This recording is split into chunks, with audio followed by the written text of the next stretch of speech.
जय जगन्नाथ जय माँ लक्ष्मी। माँ लक्ष्मी होउछंती धनदात्री, धन संपदर अधिकारिणी। जीवन रे दुख दरिद्रता दूर करने माँकर सानिध्य आवश्यक पड़ी थाए। करुणामयी माँकर करुणा जहाँ उपरे पड़ी थाए से सुख संपद लाभ करि थाए। धन जन गोप लक्ष्मी सबकिछि पाई थाए। सेही माँ हेउछंती सागर तनया आउ वरुण नंदिनी मध्य। कहुए कि देवता और दैत्य माने मिलित भाव रे समुद्र मंथन करी सेथिरे जेउ चतुर्दश लाभ करथिले सेथिमध्यरु श्री महालक्ष्मी श्रेष्ठ रत्न अटंती।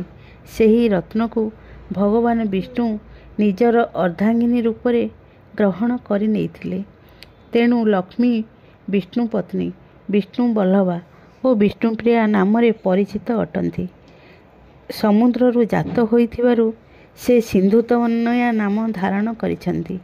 एही सागरतनया महालक्ष्मींकर उपासना द्वारा मनुष्य दुख दारिद्र्यरु मुक्ति पाइबा संगे संगे विपुल ऐश्वर्यर अधिकारी होई परिथाए।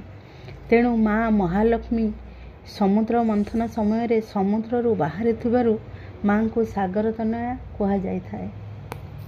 यदि एही वीडियोटी भल लागुथाए सब्सक्राइब निश्चय करिवे एवं एही आध्यात्मिक चैनल सहित जोड़ी होई रहिबे। धन्यवाद।